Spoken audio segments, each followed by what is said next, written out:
ನಮಸ್ಕಾರ ಸ್ನೇಹಿತರೆ, ನಾನು ನಿಮ್ಮ ಪ್ರೀತಿಯ ಅಡ್ವೊಕೇಟ್ ವಿನಯ್ ಕುಮಾರ್. ನೀವು ನೋಡ್ತೀರಾ Kannada legal awareness YouTube channel. ನನ್ನ ಯೂಟ್ಯೂಬ್ ಚಾನಲ್ನ ಪ್ರಮುಖ ಉದ್ದೇಶ ಅಂತ ಹೇಳಿದ್ರೆ, ಯಾರಿಗೆ ಕಾನೂನಿನ ಅರಿವು ಅಗತ್ಯ ಇರುತ್ತೋ ಅಂಥವರಿಗೋಸ್ಕರ ನಾನು ಈ ವಿಡಿಯೋಗಳನ್ನ ಮಾಡ್ತಾ ಇರೋದು.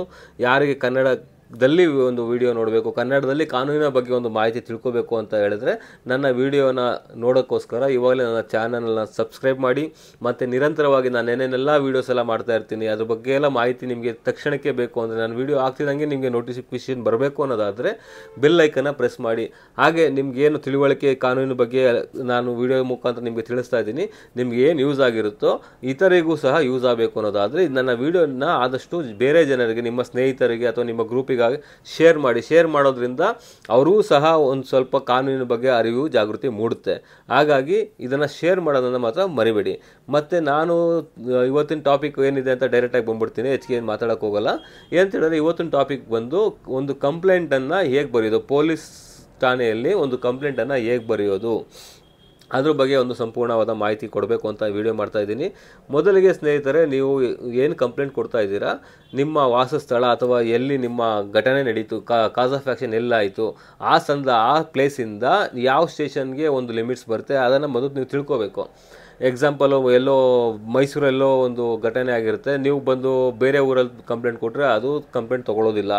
ನೀವು ಎಲ್ಲಿ ಪ್ಲೇಸು, ಮೈಸೂರಲ್ಲಿ ಯಾವ ಏರಿಯಾದಲ್ಲಿ ಒಂದು ಘಟನೆ ಆಯಿತು ಆ ಏರಿಯಾ ಲಿಮಿಟ್ಸ್ಗೆ ನೀವು ಒಂದು ಕಂಪ್ಲೇಂಟನ್ನು ಕೊಡಬೇಕು. ಯಾವ ಏರಿಯಾ ಯಾವ ಲಿಮಿಟ್ಸ್ ಅಂತ ಗೊತ್ತಾಗಬೇಕು ಅಂತ ಹೇಳಿದ್ರೆ, ಒಂದು ಸಾಫ್ಟ್ವೇರೇ ಇದೆ ಪೊಲೀಸ್ ಸಾಫ್ಟ್ವೇರಲ್ಲಿ, ಅದರಲ್ಲಿ ನೀವು ಓಪನ್ ಮಾಡ್ತಿದ್ದಂಗೆ ನಿಮ್ಮ ನಿಯರೆಸ್ಟ್ ಪೊಲೀಸ್ ಸ್ಟೇಷನ್ ಯಾವುದಿದೆ, ಎಷ್ಟು ದೂರ ಇದೆ, ಎಷ್ಟು ಕಿಲೋಮೀಟ್ರ್ ಇದೆ, ಅದ್ರ ಬಗ್ಗೆ ಎಲ್ಲ ಸಂಪೂರ್ಣವಾದ ಮಾಹಿತಿ ಸಿಗುತ್ತೆ. ಮತ್ತು ಅವರ ಸ್ಟೇಷನ್ ನಂಬರ್ ಸಹ ಅದರಲ್ಲೇ ಸಿಗುತ್ತೆ. ನೀವು ಆರಾಮಾಗಿ ಟ್ರೇಸಸ್ ಮಾಡ್ಕೋಬೋದು, ಫೋನ್ ಮಾಡಿ ತಿಳ್ಕೊಬೋದು, ಇಂಥ ಏರಿಯಾ ಇಂಥ ಕ್ರಾಸು ನಿಮ್ಮ ಸ್ಟೇಷನ್ ಲಿಮಿಟಿಗೆ ಬರುತ್ತಾ, ನಾನೊಂದು ಕಂಪ್ಲೇಂಟ್ ಕೊಡಬೇಕು ಅಂತ ಕೇಳಿಕೊಂಡು ಬೇಕಾದ್ರೆ ನೀವು ಕನ್ಫರ್ಮ್ ಮಾಡಿಕೊಂಡು ಆ ಸ್ಟೇಷನ್ಗೆ ಕಂಪ್ಲೇಂಟ್ ಕೊಡ್ಬೋದು. ನೀವು ಕಂಪ್ಲೇಂಟನ್ನು ಸ್ಟೇಷನ್ಗೆ ಹೋಗಿ ಬರೆದು ಕೊಡಬೇಕು ಅನ್ನೋದು ಏನಿಲ್ಲ. ನಿಮಗೆ ಕಂಫರ್ಟಬಲ್ ಎಲ್ಲಿರುತ್ತೋ, ನಿಮ್ಮ ಮನೆಯಲ್ಲೋ ಅಥವಾ ನಿಮ್ಮ ಆಫೀಸಲ್ಲೋ ಎಲ್ಲಿ ಕಂಫರ್ಟಬಲ್ ಆಗಿ ಒಂದು ಕಂಪ್ಲೇಂಟನ್ನು ಕೂತು ಬರಿಬೋದು ಅಂಥ ಕಡೆ ಮಾತ್ರ ಕೂತು ಬರ್ಕೊಡಿ. ಯಾಕಂದರೆ ಸ್ಟೇಷನ್ಗೆ ಹೋದ್ರೆ ಏನಾಗುತ್ತೆ ಅಂದರೆ, ಅಲ್ಲೇ ಕಂಪ್ಲೇಂಟ್ ಬರೀತಿ ಅಂತ ಹೇಳಿದ್ರೆ ನಿಮ್ಮ ಮೈಂಡು ಸ್ವಲ್ಪ ಡಿಸ್ಟರ್ಬ್ ಆಗಿರುತ್ತೆ. ಆಲ್ರೆಡಿ ಏನೋ ಒಂದು ಘಟನೆಯಿಂದ ಒಂದು ಮೈಂಡ್ ಡಿಸ್ಟರ್ಬ್ ಆಗಿರುತ್ತೆ. ಆ ಸ್ಟೇಷನ್ಗೆ ಹೋದ್ರೆ ಅಲ್ಲೂ ಸ್ವಲ್ಪ ಏನೋ ಅಲ್ಲಿ ಪೊಲೀಸ್ನವ್ರು ಇರ್ಬೋದು ಅಥವಾ ಅಲ್ಲಿರೋ ಸಿಬ್ಬಂದಿಗಳಿರ್ಬೋದು, ನಿಮ್ಗೆ ಹೇಳಿ ಏನೋ ಒಂಥರ ತಲೆ ಕೆಡಿಸೋ ರೀತಿ ಮಾಡ್ಬೋದು. ಹಾಗಾಗಿ ನಿಮ್ಗೆ ಏನು ಬರೀಬೇಕು ಏನು ಬಿಡಬೇಕು ಅದೇನು ಸಹ ನಿಮಗೆ ಆ ತಕ್ಷಣಕ್ಕೆ ಗೊತ್ತಿರೋದಿಲ್ಲ. ಹಾಗಾಗಿ ನೀವೇನು ಮಾಡಬೇಕು ಅಂತ ಹೇಳಿದ್ರೆ, ಆರಾಮಾಗಿ ಕೂಲಾಗಿ ಪೀಸ್ಫುಲ್ಲಾಗಿ ಕೂತ್ಕೊಂಡು ಸ್ವಲ್ಪ ಸಮಯ ಸುಧಾರಿಸ್ಕೊಂಡು ಬೇಕಾದ್ರೆ ನೀವು ಒಂದು ಕಂಪ್ಲೇಂಟನ್ನು ಬರೀರಿ. ಅರ್ಜೆಂಟ್ ಮಾಡ್ಕೊಂಡು ನೀವು ಯಾವುದೇ ರೀತಿ ಕಂಪ್ಲೇಂಟ್ ಕೊಡೋಕೆ ಹೋಗಬೇಡಿ. ಯಾಕಂತ ಹೇಳಿದ್ರೆ, ನೀವೇನು ಕಂಪ್ಲೇಂಟ್ ಕೊಟ್ಟಿರೋ ಅದ್ರ ಬೇಸ್ ಮೇಲೆ FIR ಆಗೋದು. FIR ಆದಮೇಲೆ ಅದ್ರ ಬೇಸ್ ಮೇಲೆ ಎಂಕ್ವೈರಿ ಮಾಡಿ ಆಮೇಲೆ ಚಾರ್ಜ್ ಶೀಟ್ ಆಗೋದು. ಇಡೀ ನಿಮ್ಮ ಪ್ರಕರಣ ನಿಲ್ಲೋದೇ ನಿಮ್ಮ ಕಂಪ್ಲೇಂಟ್ ಮೇಲೆ. ಹಾಗಾಗಿ ನಿಮ್ಮ ಕಂಪ್ಲೇಂಟ್ ಏನಿದೆ ಅದನ್ನು ಕೂಲಂಕುಷವಾಗಿ ನೀಟಾಗಿ ಒಂದು ಬರಿಬೇಕು. ಇಲ್ಲ ಅಂತ ಹೇಳಿದ್ರೆ ಏನಾಗುತ್ತೆ ಅಂದರೆ, ನೀವು ಕಂಪ್ಲೇಂಟ್ ಕೊಟ್ಟರೂ ಸಹ ವೇಸ್ಟ್ ಆಗುತ್ತೆ, ಯಾವುದೇ ರೀತಿ ಯೂಸ್ ಆಗೋದಿಲ್ಲ. ಯಾರು ಆರೋಪಿ ಇರ್ತಾನೋ, ಯಾರ ಮೇಲೆ ನೀವು ಕಂಪ್ಲೇಂಟ್ ಮಾಡ್ತಿದ್ರೋ ಅವರು ಆರಾಮಾಗಿ ಕೋರ್ಟಿಂದ ತಪ್ಪಿಸ್ಕೋಬೋದು. ಅವ್ರ ಶಿಕ್ಷೆ ಏನಾಗುತ್ತೆ ಅದರಿಂದ ತಪ್ಪಿಸ್ಕೊಳ್ಳೋ ಕಾಲಾವಕಾಶ ಇರುತ್ತೆ ಅವ್ರಿಗೆ. ಹಾಗಾಗಿ ಅದನ್ನೆಲ್ಲ ಬಿಟ್ಕೊಡ್ಬಾರ್ದು ಅನ್ನೋದಾದರೆ, ಮುಖ್ಯವಾಗಿ ನೀವು ಕಂಪ್ಲೇಂಟನ್ನು ನೀಟಾಗಿ ಕೂತ್ಕೊಂಡು ಬರೀಬೇಕು. ಮೇಯ್ನಾಗಿ ಒಂದು ಕಂಪ್ಲೇಂಟನ್ನು ಕೊಡಬೇಕು ಅಂತ ಹೇಳಿದ್ರೆ ಏನೇನೆಲ್ಲ ಇರುತ್ತೆ ಅಂತ ಹೇಳಿದ್ರೆ, ಫಸ್ಟ್ ನೀವು ಫ್ರಮ್ ಅಡ್ರೆಸ್ ಬರೀಬೇಕು. ನಿಮ್ಮ ಅಡ್ರೆಸ್ಸು, ನಿಮ್ಮ ಹೆಸರು, ನಿಮ್ಮ ತಂದೆ ಹೆಸರು, ವಯಸ್ಸು ಮತ್ತು ವಿಳಾಸ ವಿತ್ ಪಿನ್ ಕೋಡ್ ಮತ್ತು ನಿಮ್ಮ ಮೊಬೈಲ್ ನಂಬರ್, ಇದಿಷ್ಟು ನಮೂದು ಮಾಡಲೇಬೇಕು ಫ್ರಮ್ ಅಡ್ರೆಸ್ಸಲ್ಲಿ. ಮತ್ತು ಟು ಅಡ್ರೆಸ್ಸಲ್ಲಿ ಏನು ಮಾಡಬೇಕು ಅಂತ ಹೇಳಿದ್ರೆ, ಯಾರಿಗೆ ಕೊಡ್ತಾ ಇದ್ದಾರೆ ಕಂಪ್ಲೇಂಟು, ಸಬ್ ಇನ್ಸ್ಪೆಕ್ಟ್ರಿಗ ಇಲ್ಲ ಸರ್ಕಲ್ ಇನ್ಸ್ಪೆಕ್ಟ್ರಿಗ, ಅದನ್ನು ನೀಟಾಗಿ ಬರಬೇಕು. ಉಪನಿರೀಕ್ಷಕರು ಇಲ್ಲ ನಿರೀಕ್ಷಕರು ಅಂತ ಬರೆದ್ಬಿಟ್ಟು, ಯಾವ ಸ್ಟೇಷನ್ನು, ಗ್ರಾಮಾಂತರ ಸ್ಟೇಷನ್ ಬರುತ್ತಾ ಇಲ್ಲ ಟೌನ್ ಸ್ಟೇಷನ್ ಬರುತ್ತಾ, ಇಲ್ಲಾಂದರೆ ಇಂಥ ಏರಿಯಾದಲ್ಲಿ ಸರಸ್ವತಿಪುರಂ ಅಂತ ಬರುತ್ತಾ, ಇಲ್ಲಾಂದರೆ ಮೆಜೆಸ್ಟಿಕ್ ಅಂತ ಬರುತ್ತಾ, ಇಲ್ಲ ನಾಗರಬಾವಿ ಅಂತ ಬರುತ್ತಾ, ಯಾವ ಸ್ಟೇಷನ್ ಲಿಮಿಟ್ಸ್ ಬರುತ್ತೆ ಆ ಸ್ಟೇಷನ್ ಲಿಮಿಟ್ಸ್ಗೆ ನೀವು ಬರೀಬೇಕು ಇಂಥ ಸ್ಟೇಷನ್ನು. ಅದಾದ ನಂತರ ಅದು ಅಡ್ರೆಸ್ಸು ಎಲ್ಲಿದೆ, ಎಲ್ಲಿ ಅದು ಲೊಕೇಟ್ ಆಗಿದೆ ಅದೆಲ್ಲ ಸಂಪೂರ್ಣವಾಗಿ ಬರೀಬೇಕು. ಇಷ್ಟು ಬರೆದ ಮೇಲೆ ನೀವು ಫಸ್ಟು ಒಂದು ಸಬ್ಜೆಕ್ಟ್ ಬರೀಬೇಕು. ಯಾವ ವಿಷಯವಾಗಿ ನಾನು ಈ ಥರ ಕಂಪ್ಲೇಂಟ್ ಕೊಡ್ತಾ ಇದ್ದೀನಿ ಅಂತ, ಯಾವ ವಿಷಯವಾಗಿ. ಎಕ್ಸಾಂಪಲು, XYZ ಅನ್ನೋನು ನಿಮ್ಮ ಮೇಲೆ ಹಲ್ಲೆ ಮಾಡಿರ್ತಾನೆ ಅಂದ್ಕೊಳ್ಳಿ. ಹಾಗಾಗಿ ನೀವೇನು ಬರಬೇಕು ಸಬ್ಜೆಕ್ಟಲ್ಲಿ, ಇಂಥ ವ್ಯಕ್ತಿ ನನ್ನ ಮೇಲೆ ಹಲ್ಲೆ ಮಾಡಿದ್ದಾನೆ, ಹಾಗಾಗಿ ಅವನ ವಿರುದ್ಧ ಕಾನೂನು ಕ್ರಮ ಜರುಗಿಸಲು ಈ ದೂರು ಅರ್ಜಿ ಅಂತ ಬರೆದ್ಬಿಟ್ಟು, ನಂತರ ಕೆಳಗಡೆಯಿಂದ ನೀವು ಸ್ಟಾರ್ಟ್ ಮಾಡ್ಕೋಬೇಕು.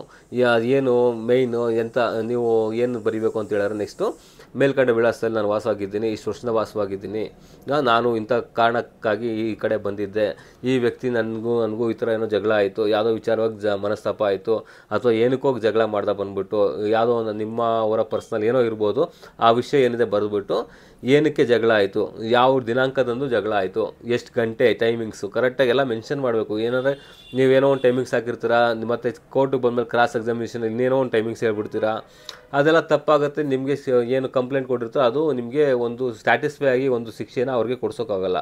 ಹಾಗಾಗಿ ನೀವು ಕಂಪ್ಲೇಂಟ್ ಕೊಡ್ಬೇಕಾದ್ರೆ ಮೇಯ್ನು ಯಾವ ದಿನಾಂಕದಂದು ಜಗಳ ಆಯಿತು ಅಥವಾ ಯಾವ ಘಟನೆ ಆಯಿತು, ಟೈಮಿಂಗ್ಸ್ ಏನು, ಪ್ಲೇಸ್ ಆಫ್ ಇನ್ಸಿಡೆಂಟ್ ಎಲ್ಲ ಆಯಿತು, ಅದು ಸಂಪೂರ್ಣವಾಗಿ ನೀವು ಬರಿಬೇಕು. ಮತ್ತು ಆ ಘಟನೆ ಯಾರ್ಯಾರ ಮೇಲೆ ಆಗಿತ್ತು, ನಿಮ್ಮ ಮೇಲೆ ಯಾರು ಹಲ್ಲೆ ಮಾಡೋಕ್ಕೆ ಬಂದಿದ್ರಾ ಅಥವಾ ಏನಾರು ಬೈದ್ರಾ ಇಲ್ಲಾಂದರೆ ಇನ್ನೇನಾರು ಮಾಡಿದ್ರಾ, ಅದ್ರ ಬಗ್ಗೆ ಎಲ್ಲ ಸಂಪೂರ್ಣವಾಗಿ ಬರಿಬೇಕು. ಮತ್ತು ಆ ಘಟನೆ ಆದ ಸಂದರ್ಭದಲ್ಲಿ ಯಾರು ಇದ್ರಾ, ನಿಮಗೆ ಜಗಳ ಮಾಡಿದವರು ಯಾರು ಬಂದು ಬಿಡಿಸಿದ್ರಾ, ಅದನ್ನು ಸಹ ಅವ್ರ ಹೆಸರು ಸಹ ಬರಿಬೇಕು, ಅವ್ರ ಹೆಸರು ಅಡ್ರೆಸ್ಸು ಸಹ ಬರಿಬೇಕು. ಅದಾದ ಮೇಲಿಂದ ಏನಾಗುತ್ತೆ ಅಂತ ಹೇಳಿದ್ರೆ ಯಾರು ಬಂದು ನಿಮ್ಗೇನಾದ್ರು ಜಗಳ ಏನಾರು ಮಾಡಿ ಬಿಡಿಸಿದ್ರೆ, ಜಗಳ ಆಗಿರೋದನ್ನ ಬಿಡಿಸಿದ್ರೆ ಅವರು ಸಹ ಯಾರು ಬಂದು ಜಗಳ ಮಾಡಿ ಬಿಡಿಸಿದ್ರು ಅದು ಸಹ ಬರಿಬೇಕು. ಮತ್ತು ಆ ವ್ಯಕ್ತಿ ಏನಾದ್ರು ಆಯುಧ ಉಪಯೋಗಿಸಿದ್ರೆ, ಏನಾದ್ರು ಕಡ್ಡಿಲಿ ಹೊಡೆದ್ನೋ ಇಲ್ಲ ಅಂದರೆ ಯಾವ್ದಾದ್ರು ಕಲ್ಲಲ್ಲಿ ಹೊಡೆದ್ರು ಅಥವಾ ಮಚ್ಚಲ್ಲಿ ಹೊಡೆದ್ರು, ಆ ಆಯುಧ ಏನಾರ ಉಪಯೋಗಿಸಿದ್ರೆ ಆಯುಧ ಏನೇನಿದೆ ಅದನ್ನು ಸಹ ಮೆನ್ಷನ್ ಮಾಡಬೇಕು. ಇಂಥದ್ರಲ್ಲೇ ಹೊಡೆದ್ರು, ನನಗೆ ಇಂಥದ್ರಲ್ಲೇ ಬೈದರು, ಹಿಂಗೆ ಮಾಡಿದ್ರು ಅಂತ ಹೇಳಿ ಡೀಟೇಲಾಗಿ ಬರೀಬೇಕು. ಡೀಟೇಲಾಗಿ ಬರೆದ್ರೇ ನಿಮಗೆ ಒಂದು ನ್ಯಾಯ ಸಿಗೋದು, ಇಲ್ಲ ಅಂದರೆ ನಿಮ್ಗೆ ಯಾವುದೇ ರೀತಿ ನ್ಯಾಯ ಸಿಗೋದಿಲ್ಲ. ನಂತರ ಏನು ಮಾಡಬೇಕು ಅಂದರೆ, ಏನು ಘಟನೆ ಆಯಿತು, ಘಟನೆ ಆದಮೇಲೆ ನೀವೇನು ಮಾಡಿದ್ರಿ, ನಿಮ್ಗೇನಾದ್ರು ಗಾಯಗಳಾಗಿದೆಯಾ, ತೀವ್ರ ಸ್ವರೂಪದ ಗಾಯ ಆಗಿದೆಯಾ ಇಲ್ಲ ಅಂದರೆ ಸಿಂಪಲ್ ಇಂಜುರೀಸ್ ಆಗಿದೆಯಾ, ಅದೆಲ್ಲ ಮೆನ್ಷನ್ ಮಾಡಬೇಕು. ನಿಮ್ಗೇನು ರಕ್ತಸ್ರಾವ ಆಗಿತ್ತಾ ಆ ಘಟನೆಯಿಂದ, ಅದೆಲ್ಲ ನೀಟಾಗಿ ಬರೀಬೇಕು. ಅದೆಲ್ಲ ನೀಟಾಗಿ ಬರೆದ್ರೆ ನಿಮಗೆ ಒಂದು ನ್ಯಾಯನ ಸಿಗೋದು. ನಂತರ ಏನಾಯಿತು, ನಿಮಗೆ ಘಟನೆ ಆದಮೇಲೆ ನೀವೇನಾದ್ರು ಇಂಜುರೀಸಿಂದ ಏನಾದ್ರು ಹಾಸ್ಪಿಟ್ಲ್ ಆದ್ರ ಅಥವಾ ಡೈರೆಕ್ಟ್ ಬಂದು ಸ್ಟೇಷನ್ಗೆ ಬಂದು ಕೊಡ್ತಾ ಇದ್ದೀರಾ, ಒಂದು ಇನ್ ಕೇಸು ಇವತ್ತು ಘಟನೆ ಆಗಿ ಒಂದು 2 ದಿನ ಬಿಟ್ಟು ಕಂಪ್ಲೇಂಟ್ ಕೊಡ್ತಾ ಇದ್ದರೆ ಏನಕ್ಕೋಸ್ಕರ ಲೇಟಾಗಿ ಕಂಪ್ಲೇಂಟ್ ಕೊಡ್ತಾ ಇದ್ದೀರಾ, ಯಾವ ರೀಸನ್ಗೋಸ್ಕರ, ಅದು ರೀಸನ್ ಏನೇ ಇದ್ರೂ ವ್ಯಾಲಿಡ್ ಆಗಿರ್ಬೇಕು. ಹಾಗಾದ್ರೆ ಘಟನೆ ಆದ ತಕ್ಷಣ ಕಂಪ್ಲೇಂಟ್ ಕೊಡಬೇಕು ನೀವು. ಒಂದು ವೇಳೆ ಏನೋ ಒಂದು ಕಾರಣಾಂತರದಿಂದ ನಿಮಗೆ ಕಂಪ್ಲೇಂಟ್ ಕೊಡೋಕೆ ಆಗಿರೋದಿಲ್ಲ, ಒಂದು ವೇಳೆ ಸೆಟ್ಲ್ಮೆಂಟ್ ಕರೆದಿರ್ಬೋದು, ಮಾತುಕತೆಗೆ ಕರೆದಿರ್ಬೋದು, ರಾಜಿ ಪಂಚಾಯತಿ ಕರೆದಿರ್ಬೋದು, ಬೇಡ ಕಂಪ್ಲೇಂಟ್ ಎಲ್ಲ ಬೇಡ, ಏನಿದೆ ಇಬ್ಬರು ಕೂತ್ಕೊಂಡು ಮಾತಾಡಿ ಬಗೆಹರಿಸ್ಕೊಳ್ಳೋಣ ಅಂತ ಇರ್ಬೋದು. ಅದೆಲ್ಲ ಕಾರಣಗಳು ಇಟ್ಕೊಂಡು ನೀವು 1-2 ದಿನ ಬಿಟ್ಟು ಇಲ್ಲ 3 ದಿನ ಬಿಟ್ಟು ಒಂದು ಕಂಪ್ಲೇಂಟ್ ಕೊಡ್ತೀರಾ ಅಂದ್ಕೊಳ್ಳಿ, ಅದನ್ನು ಸಹ ನೀವು ಮೆನ್ಷನ್ ಮಾಡಬೇಕು, ಯಾವ ಕಾರಣಕ್ಕೋಸ್ಕರ ನಾನು ಕಂಪ್ಲೇಂಟ್ ಕೊಡೋದನ್ನು ಲೇಟ್ ಮಾಡಿದ್ದೀನಿ ಅಂತ. ಇಷ್ಟೆಲ್ಲ ಕಂಪ್ಲೇಂಟ್ ಕೊಟ್ಟ ಮೇಲೆ ಲಾಸ್ಟಲ್ಲಿ ನಿಮ್ಮ ಸಿಗ್ನೇಚರ್ ಹಾಕಿ ಮತ್ತು ದಿನಾಂಕ ಮತ್ತು ಪ್ಲೇಸು ಯಾವ ಸ್ಥಳದಲ್ಲಿ ನೀವು ಕಂಪ್ಲೇಂಟ್ ಕೊಡ್ತೀರಾ ಆ ಪ್ಲೇಸು ಅದನ್ನು ಮೆನ್ಷನ್ ಮಾಡಿ, ಯಾರು ಸ್ಟೇಷನ್ HSO ಇರ್ತಾರೆ, ಸ್ಟೇಷನ್ ಹೆಡ್ ಇರ್ತಾರೆ, ಅವ್ರಿಗೆ ಹೋಗ್ಬಿಟ್ಟು ಕಂಪ್ಲೇಂಟ್ ಕೊಡಬೇಕು.